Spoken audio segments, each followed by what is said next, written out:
Good day, everyone. My name is Jeremy Dionson, and my topic is all about the preparation and cooking of vegetable dishes. Here are our topics: principles of preparing vegetables and methods of preparing vegetables. Here are our learning targets. Number 1, I can describe the principles of preparing vegetables. 2, I can describe the different methods of cooking vegetables.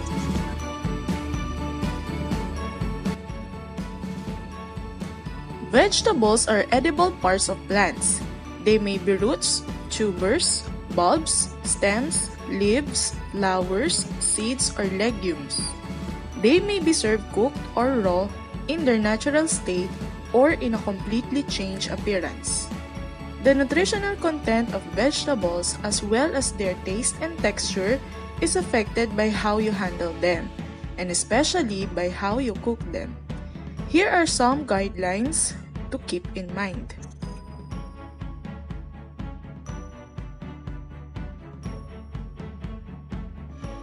Number 1. Nutrient loss occurs when vegetables are exposed to light and air. Therefore, do not wash, chop, or slice vegetables until you are ready to use them.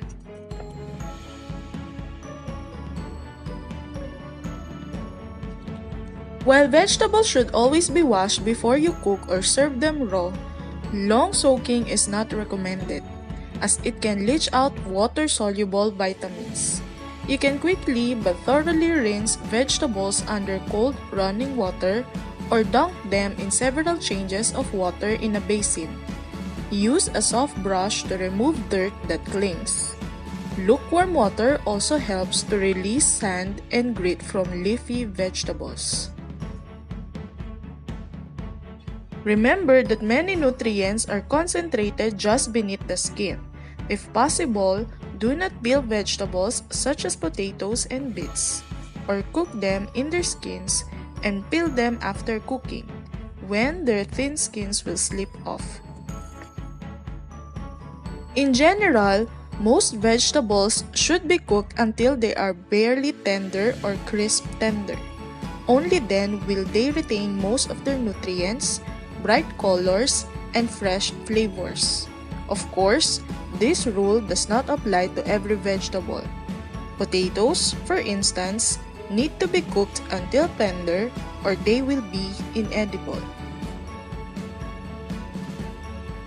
Classification of vegetables. Number 1 is leafy vegetables. We have petchay, alugbati, and celeries. Next classification of vegetable is seed vegetables. We have bagu beans, and green peas. Third is roots and tubers. We have different kinds of root crops like carrots, taros, or gabi. The fourth classification of vegetable is fruit vegetables. We have tomatoes, squash, and eggplants. Next classification of vegetables is stems and bulbs. We have bamboo shoots, onions, and asparagus. Guidelines in buying vegetables. Number 1. Buy vegetables that are free from bruises or blemishes due to decay. 2. Select leafy vegetables that are fresh, young, and free from decay. Avoid the wilted one. Number 3. Choose the firm, even-colored, and free from scars and spots. Number 4, avoid buying vegetables that are peeled, cut up, or soaked in water. Number 5, select dry seeds or legumes that are not powdery and are free from holes.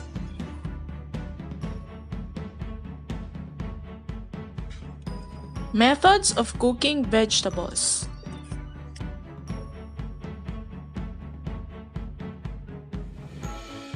There are two types of cooking methods. The first one is the moist heat method, where we use water, liquid, or steam to transfer heat to food. The second one is the dry heat method, which involves the circulation of hot air or direct contact to fat to transfer heat. Let's start with the moist heat method of cooking.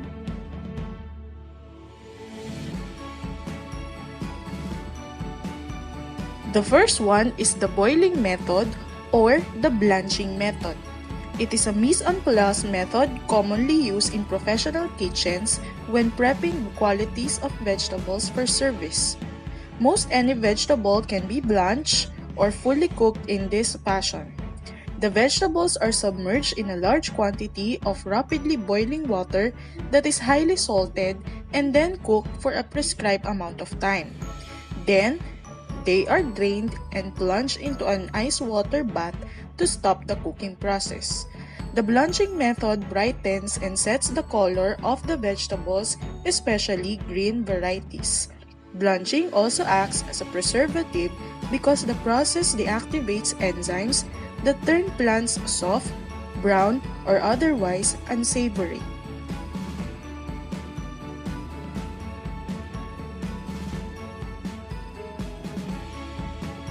Simmering. It is a cooking method gentler than boiling. Simmering refers to cooking food in liquid or cooking just the liquid itself at a temperature slightly below the boiling point at around 180 to 190 degrees. Some vegetables require a gentler moist heat cooking process.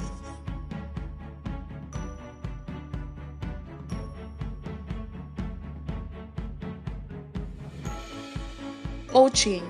It is a low-heat cooking method from 180 to 190 degrees Fahrenheit in aromatic liquids including court bouillon, stock, broth, coconut milk, juice, butter, or oil. This method is used for hearty root vegetables with stable pigment colors including carrots, parsnips, rutabagas, and turnips. Other vegetables including fennel, onions, artichokes, and leeks also can be cooked in this style.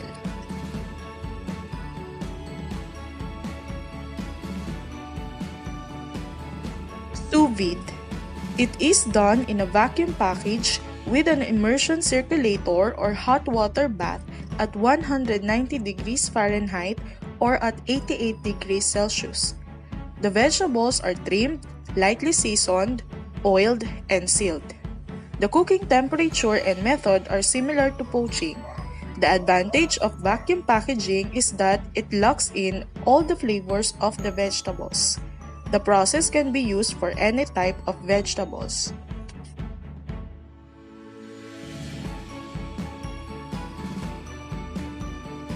Steaming is the best way of retaining flavor, color, and vital nutrients of vegetables. Just be careful not to overcook them as this will make them limp and tasteless.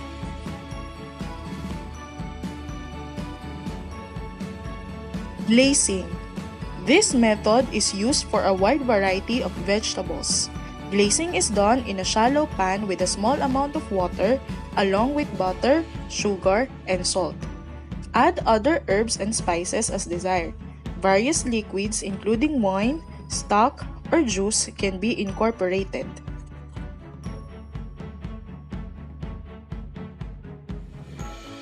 Braising or stewing. It is the method of cooking large cuts of meat, poultry, or vegetables in enough flavored liquid to partially cover over a very low heat. The pot is tightly covered so that the food cooks slowly in the liquid and steam until very tender.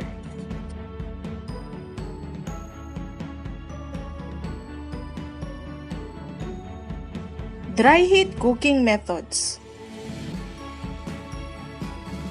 Sautéing. These are done from either a raw or a par-cooked state. Avoid overloading the pan because it causes the temperature to drop and creates a steaming effect instead of sautéing. Stir-frying is a sautéing process achieved in a wok. The technique is similar to sautéing and can be done in a sauté pan if wok is not available.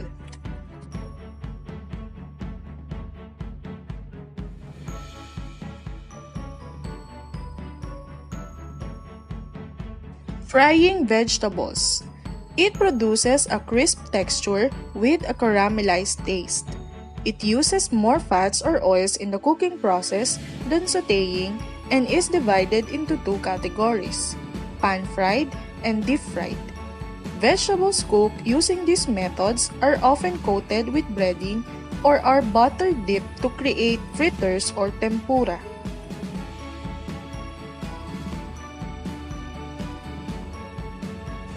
Grilling and broiling.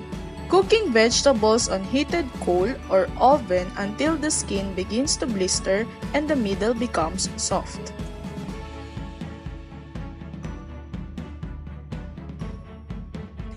Roasting or baking. It brings out the natural sweetness in vegetables by concentrating the flavors and caramelizing the natural sugars in them. Almost any vegetable is a good candidate for roasting. Gratin casserole. A baked gratin combines vegetables with sauces or other ingredients that are layered in a casserole and topped with breadcrumbs or cheese. For CSMA values integration, take note that vegetable dishes are one of the healthiest meals that you can prepare. Cooking healthy dishes is an act of care and love, and this means that you are mindful of the people around you.